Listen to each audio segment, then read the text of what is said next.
여러분들 혹시 간첩하면은 무슨 생각이 드시나요? 대부분은 뭐 영화나 드라마 이런 데서나 등장하는 그런 흥미로운 존재다 라고 생각하실 텐데, 그러다 보니 많이들 이제 한국에는 간첩이 없다라는 이야기를 하시곤 합니다. 그럼 정말 간첩이 사라진 걸까요? 최근 대한민국을 떠들썩하게 할 하나의 사건이 발생했죠. 바로 한국에서 활동하던 간첩이 잡혔다라는 소식이었는데요. 진짜 충격적인 건 현직 대통령의 대선 캠프에도 참여했다고 합니다. 많은 사람들이 인식하지 못한 채 간첩이 우리나라에서 활동하고 있었던 건데, 아직까지도 한국에서 활동 중인 이 간첩, 이들은 언제부터 어떻게 한국에 넘어와 활동을 했던 걸까요? 그리고 이들이 저지른 일들은 어떤 게 있을까요? 그럼 옛날에 있었던 간첩부터 최근 문재인 캠프에 있었던 간첩까지 싹 다 알아보도록 하죠. 자, 오늘의 1급 비밀, 아직도 살아있는 간첩, 우리나라의 간첩의 역사 편 지금 시작합니다. 간첩의 역사를 알아보려면 1950년 6.25 전쟁이 일어나기 전으로 돌아가야 합니다. 때는 1950년 6월. 당시 남한의 분위기 혹시 알고 계신가요? 전쟁이 일어나기 직전이라 뭐 되게 불안하고 긴장하고 그럴 것 같은데, 사실 이때 남한은 꽤나 평화로운 분위기였습니다. 실제로 6월 24일까지 내내 발동되던 비상경계령도 해제되었을 정도였죠. 그러다 보니 이날 남한의 군인들 절반 이상이 외출 혹은 휴가를 나가 있었는데, 이런 상황에서 북한의 분위기는 어땠을까요? 뭐 예상 가능하듯이 전쟁을 준비하고 있었죠. 전쟁을 위해서 군 병력을 38선으로 옮기고 있었던 거지. 결국 6월 25일 북한의 남침으로 한국 전쟁이 발발합니다. 아니, 그런데 병력을 38선으로 옮기는 걸 한국군이 몰랐던 걸까요? 누가 봐도 북한이 조만간 남침을 할 것 같다라는 징후가 있었던 건데 왜 막지 못했던 걸까요? 그 이유는 한 남자에게서 찾을 수 있었습니다. 그의 이름은 바로 성시백. 그는 김일성의 지령을 받고 서울에서 간첩 활동을 벌이던 사람이었는데요. 성시백은 남한에 있던 민족주의자들은 친북 세력으로 만들기 위해 포섭 활동을 펼치고 있었습니다. 그러니까 남한에서 세력을 키워서 몰락시키려고 했던 거지. 그의 세력들은 점점 불어났고 한국의 주요 기관에 침투했는데, 뭐 국회, 국방부 등 공작원만 무려 112명이었다고 하니 어마어마했던 거죠. 그럼 이들이 했던 건 뭐냐? 북한이 남한을 먹을 수 있게 여러 방면에서 도움을 줬습니다. 뭐 국회에서는 미군 철수를 요구하기도 했고, 국방부에서는 주요 기밀을 빼다가 북한으로 보내기도 했죠. 결국 북한은 이들에게서 받은 정보를 바탕으로 전쟁을 일으키는데 많은 도움을 받았던 겁니다. 이렇게 전쟁 전까지 간첩으로 활동했던 성시백이 최초의 거물 간첩이라고 할 수 있죠. 그렇게 6.25 전쟁이 끝이 나고 남과 북이 확실히 나뉘어졌잖아요. 그런 상황에서 북한은 또 무슨 짓을 했을까요? 당연히 남한을 공격할 기회를 엿보기 위해서 간첩을 전문적으로다가 양성하기 시작합니다. 그들이 원하는 건 단 하나였는데, 바로 적화통일, 남한 내에 친북 세력을 만들어서 봉기를 일으키려던 거였죠. 그러니까 남한 내 세력들이 들고 일어나면 북한은 손쉽게 통일을 하겠다라는 생각을 했던 거지. 그렇게 북한은 남한에 간첩들을 보내기 시작하는데요. 1968년에는 전라도 임자도에서 세력을 키우던 간첩단이 체포되기도 했습니다. 이때 무려 158명이 검거되었는데, 이 중 가장 핵심 인물이었던 김종태는 사형 선고를 받았죠. 이 사람이 어떤 짓을 했냐면, 야, 너네 이 자본주의가 좋냐? 저 북한 봐봐, 공산주의니까 얼마나 살기 좋아, 이런 식으로 공산주의적인 학생들에게 사상교육을 펼치기도 하고, 뭐 대학 교수, 뭐 국회의원 등을 만나서 포섭하기도 했죠. 그런데 박정희 대통령 이후로는 강력한 반공 분위기가 자리 잡기 시작하면서 간첩 검거율이 올라가기 시작했는데요.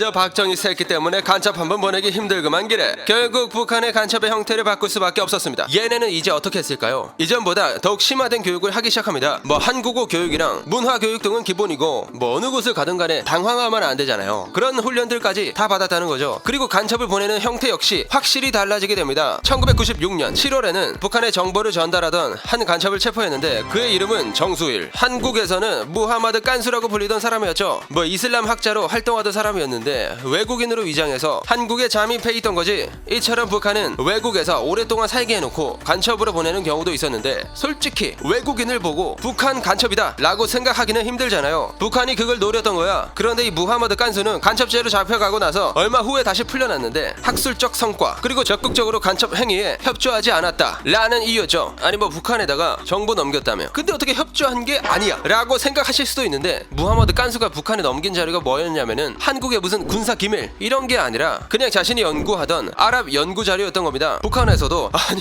이딴 걸 뭐하러 보내는 게니? 라며 화를 낸 적도 있을 정도니까, 이 밖에도 부부가 같이 간첩으로 활동했던 적도 있었는데요. 1997년 울산에서 최정남, 강현정 이 두 명의 간첩이 체포됩니다. 이들은 북한에서 간첩 훈련을 받은 부부 간첩단이었죠. 아무래도 부부로 활동하다 보니까 의심을 사기 힘들었던 거지. 뭐 검문 검색도 쉽게 피할 수 있었다고 하니까, 그래도 당연히 이 부부 역시 체포되었는데, 남한으로 넘어온 지 3개월 만에 체포되었다고 합니다. 그런데 이 부부 중 아내인 강현정은 체포 직후 스스로 목숨을 끊었죠. 뭐 지금도 그렇겠지만 이때부터 어려서부터 자살 교육까지 받았던 겁니다. 아니 그럼 간첩은 몰래 들어와서 정보 캐내는 사람만 있냐? 라고 생각하실 수도 있는데 물론 다른 형태의 간첩도 존재했습니다. 바로 무장공비. 남한의 정보를 얻는데 보낸 간첩 말고 직접 남한에게 타격을 입힐 간첩도 양성 중이었던 거지. 그러니까 1968년 1월 21일 북한에서 무장공비가 내려옵니다. 그들은 38선을 넘어서 남한으로 침투했죠. 그들의 목적은 단 하나, 박정희 사살. 하지만 그들은 임무 수행 도중 위기에 봉착합니다. 임무 수행 도중에 들켜버린 거야. 그들이 누구였냐면 나무꾼 우씨 사형제였는데 이들은 이미 죽은 목숨이나 다름이 없었던 거죠. 발견했으니까 죽여야 되잖아요. 그런데 이 우씨 형제 중 한 명이 기지를 발휘합니다. 드디어 인민 해방을 위해 북에서 전사들이 내려왔구나. 얼른 저희를 해방시켜 주십시오. 이런 식으로 그들을 환영하는 척을 했던 거죠. 아니 이렇게까지 하는데 이 사람들을 죽일 수는 없잖아. 그래서 이러한 이유와 함께 이 형제들을 죽이지 않았습니다. 그렇게 풀어준 형제들은 다음날 파출소로 달려가서 신고를 했죠. 그런데 이미 무장공비들은 수색망을 피해서 청와대로 가고 있던 중이었는데 그런데 여기서 한 가지 문제가 더 발생합니다. 어두운 밤 그리고 눈 덮인 산을 타고 가다 보니까 이게 시간이 안 맞았던 거야. 그래서 어쩔 수 없이 산 말고 그냥 도로로 가기로 했던 거죠. 그러다 그때 우연히 경찰을 마주하게 되는데요. 그 즉시 총격전이 시작되었습니다. 이때 경찰서장은 총상으로 숨지게 되었고 당황했던 무장공비들은 다 흩어지게 되죠. 이런 사건이 벌어지자 수도경비사령부가 투입되었는데 결국 북악산에서 벌어진 교전 끝에 공비들을 모두 소탕했습니다. 31명 중 29명이 사살됐고 미확인 1명, 생존자 김신조는 투항했죠. 이게 그 유명한 김신조 사건입니다. 이 사건 이후로는 잠수정을 타고 들어오는 무장공비들도 있었는데요. 그런데 이 무장공비들은 시간이 지나면 지날수록 사라지게 됩니다. 아무래도 우리나라의 군사력이 계속 강해지다 보니까 내려보내봤자 소용이 없었던 거지. 그렇게 최근 2000년대 들어서는 간첩 관련된 사건이 많이 사라진 느낌이 많이 들죠. 그러다 보니 이제는 간첩하면 드는 생각이 아직도 간첩이 있어? 뭐 이런 느낌이 드는데 그런데 진짜 북한이 간첩을 보내지 않고 있는 걸까요? 2021년 7월 29일 정말 충격적인 일이 세상에 밝혀집니다. 바로 한국에서 활동 중인 간첩을 체포했다라는 소식이었죠. 이들은 시민단체를 결성해서 활동을 했는데 북한에서 지령을 받고 공작금까지 받아서 활동했을 만큼 꽤나 중요한 역할을 했던 겁니다. 실제로 이들이 잡히고 나서 컴퓨터를 딱 까보니까 충성을 맹세하는 혈서도 발견되었던 거지. 그러면 이들은 한국에서 무슨 짓을 했던 걸까요? 뭐 여러 활동들을 했지만 그들이 한 짓 중 가장 대표적인 건 F-35 도입 반대 운동이었는데요. F-35 스텔스 전투기 다들 아시나요? 이게 미국 전투기 중 하나인데 압도적인 성능을 자랑하는 전투기라고 합니다. 근데 이걸 도입하는 걸 반대했다는 거지. 아무래도 이런 전투기가 한국에 들어오면 북한 입장에서 큰일이 나는 거니까. 그렇게 이런 간첩짓을 하던 사람 4명 중 3명이 구속되었는데 진짜 문제가 뭐냐면 이 구속된 3명이 지난 대선에서